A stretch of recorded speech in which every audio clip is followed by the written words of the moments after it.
Hello and welcome to this video of mine. This is Tormod calling from southwest coast of Norway in these corona times.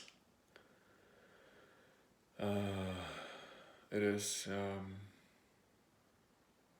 1.5 weeks ago since the lockdown started in Norway, with closing schools, closing a lot of the workplaces. People work from home, and a lot of things have been going on, basically. Some react in fear and paranoia and cling on to conspiracy theories and that fear game. And what I have to say to that is basically, if you fear, for instance, forced vaccination, and you spend your time focusing on forced vaccination, you spend your time focusing on that, you give your energy to that, you fear that lots, and you're not able to properly solve that fear of paranoia, that anxiety, based on, for instance, forced vaccination. And all your focus, or a lot of your focus, your minutes during a day, your seconds during a day, is spent focusing on this fear of one's for forced vaccinations. What do you think will happen when you spend hours on, in a week or in a month, many hours, watching documentaries on YouTube and stuff like that about fear systems and conspiracy theories, about forced vaccinations? What do you think will happen then? What you resist will persist. So it's about solving that fear within self and opening up self to new realities. If one is able to properly forgive and let go of that fear, that paranoia within self, that conspiracy within self,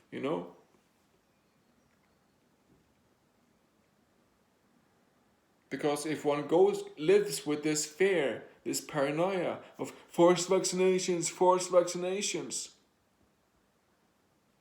then what do you think will happen? It's obvious. So that's one perspective about the fear or the paranoia and the conspiracies that is mongering. A little piece of that. And just to finish that off, I would like to say that forgiving the self for allowing such a fear system within self, forgiving self for the conspiracies within self, within the system of oneself. Okay. And it's not done overnight. You have to really forgive self consistently over time. Quantum forgiveness, real-time self-communication, self-awareness, self-integrity, self-responsibility.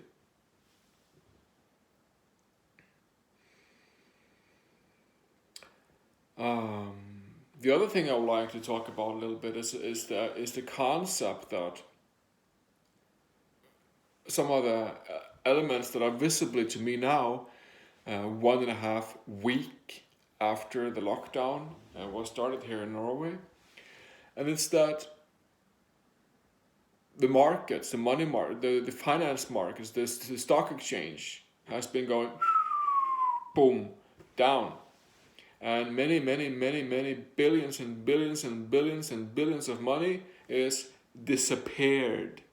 They disappear. They just say, they're gone. The value is gone. Mayhem. Panic. And, it's interesting because we are willing to throw away our whole money system in order to try to protect, the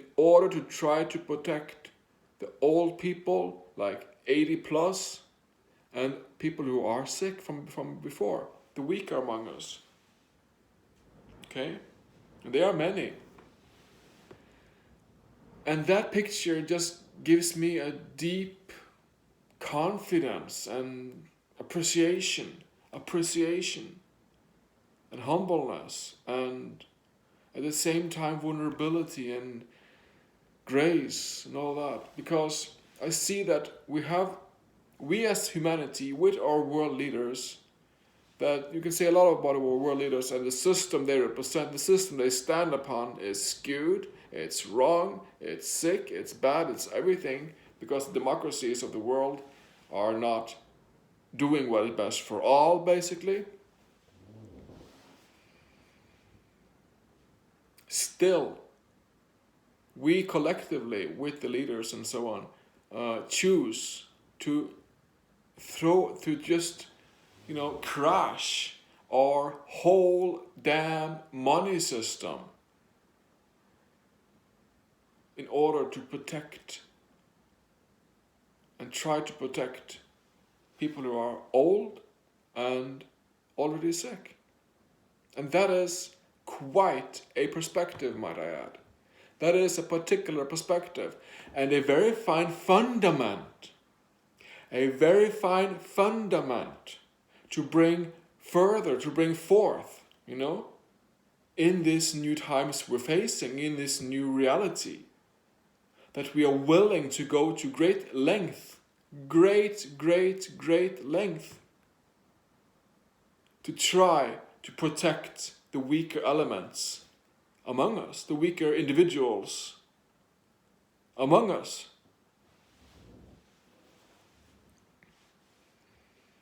And that impresses me a lot, and I'm deeply humbled by that.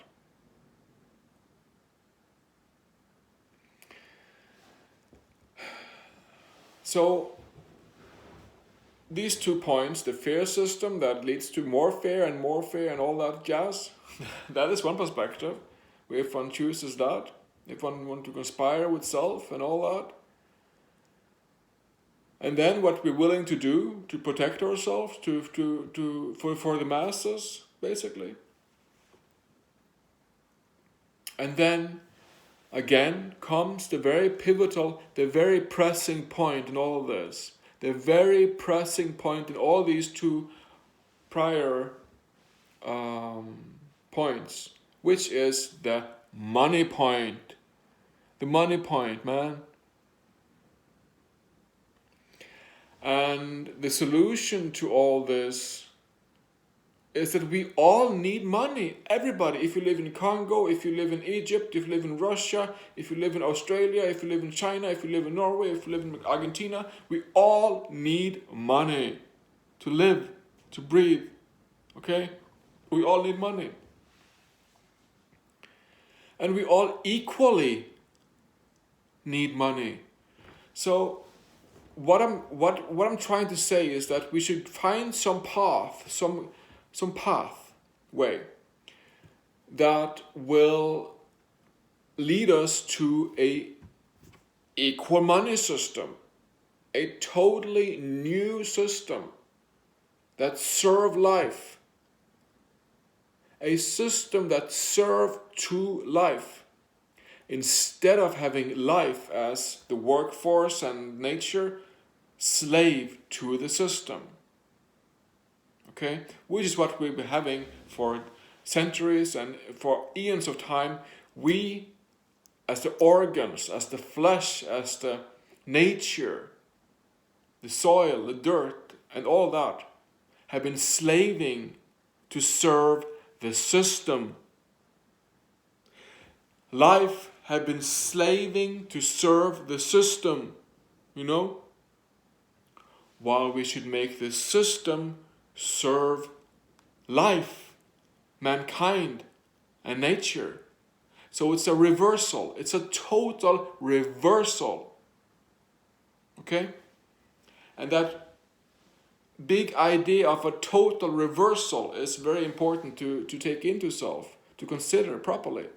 Because we and nature and animals and plants and fishes and ocean have been serving the system. We have been abusing ourselves to serve the system. Okay? While we must make the system work for us, for life, for nature, for the oceans, for the rainforests, for the deserts, for the water, for life, for the children to come. So it's a total reversal. And in that reversal lays then this idea that we all must be given from the source money, equal money system. And we can start that. We can start that with a universal basic income guarantee, a living income guarantee, a guaranteed income for all beings wherever you are,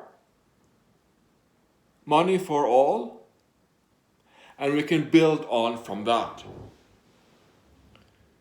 Okay? We all need money to live, and we all equally need money to live. So with this new life, basically, where we see there's lots of, I see on my Facebook wall, there's lots of fear and conspiracy theories. And if you build your world around fear, what will you get? More fear, more paranoia, more chaos, more misery. And also I'm very impressed by how we as humanity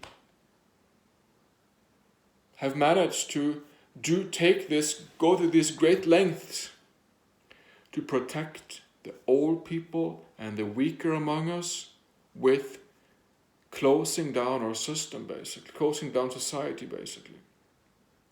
That impresses me a lot, I must say. And we can start to build and debate more about, implementing a more fair money system in the world with less red tape and less bureaucracy and more giving direct. And with time and some healing, people would want to give back in work and prosper for us all. People, I myself, would love to work and give back to the community, to society, to life. When income is secured, when we have a basic income, when we have when we have our living guaranteed, when we can be safe and sound, that our living, my food, my internet, my hospital, my roads are covered, if that is secured for all beings,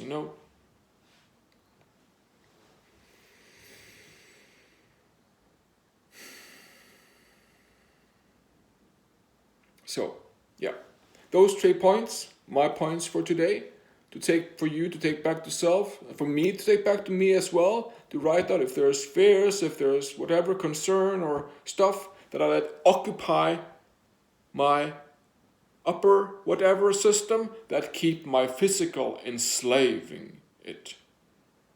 Okay? That's the very reverse right there.